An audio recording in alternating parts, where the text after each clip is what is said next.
New India Herald के YouTube channel में आपका स्वागत है। आज की कुछ अहम खबरों पर आइए डालते हैं एक नजर। भारतीय स्पेस एजेंसी इसरो ने भारत के पहले सोलर मिशन आदित्य L1 को शनिवार सुबह आंध्र प्रदेश के श्रीहरिकोटा स्थित सतीश धवन स्पेस सेंटर से लॉन्च किया। अंतरिक्ष यान को सूर्य पृथ्वी प्रणाली के लैग्रेंजियन बिंदु एक के चारों ओर एक प्रभामंडल कक्ष में स्थापित करने की योजना है, जो पृथ्वी से लगभग 15 लाख किलोमीटर दूर है। ये यान सूर्य की अदृश्य किरणों और सौर विस्फोट से निकली ऊर्जा के रहस्य को सुलझाएगा। भारतीय पुरातत्व सर्वेक्षण यानी ASI ने ज्ञानवापी परिसर के सर्वे और इसकी रिपोर्ट दाखिल करने के लिए जिला जज की अदालत से 8 सप्ताह का समय मांगा है।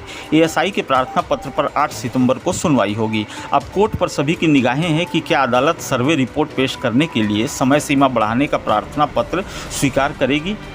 केंद्रीय गृह मंत्री अमित शाह विधानसभा चुनाव 2023 के चलते छत्तीसगढ़ दौरे पर हैं। गृह मंत्री ने शनिवार को प्रदेश की भूपेश सरकार के खिलाफ आरोप पत्र जारी किया। गृह मंत्री ने कहा कि छत्तीसगढ़ को विकास के रास्ते से भटकाया गया है, प्रदेश में विकास की धारा रोकी गई। भूपेश सरकार के दौरान छत्तीसगढ़ में भ्रष्टाचार बढ़ा है। छत्तीसगढ़ दौरे पर पहुंचे कांग्रेस नेता राहुल गांधी ने आज केंद्र की मोदी सरकार पर फिर हमला बोला।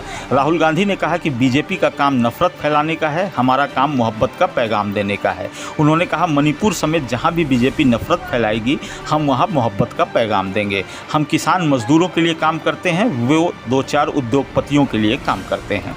इलाहाबाद हाईकोर्ट ने लिव इन रिलेशनशिप पर कड़ी टिप्पणी की है। कोर्ट ने कहा कि जानवरों की तरह हर मौसम में पार्टनर बदलने का कॉन्सेप्ट एक सभ्य और स्वस्थ समाज की निशानी नहीं हो सकता। व्यक्ति को शादी में जो सुरक्षा, सामाजिक स्वीकृति और ठहराव मिलता है, वह कभी भी लिव इन रिलेशनशिप में नहीं मिल सकता। विनय श्रीवास्तव हत्याकांड मामले में केंद्रीय मंत्री कौशल किशोर के बेटे विकास किशोर पर आर्म्स एक्ट के तहत FIR दर्ज की गई है।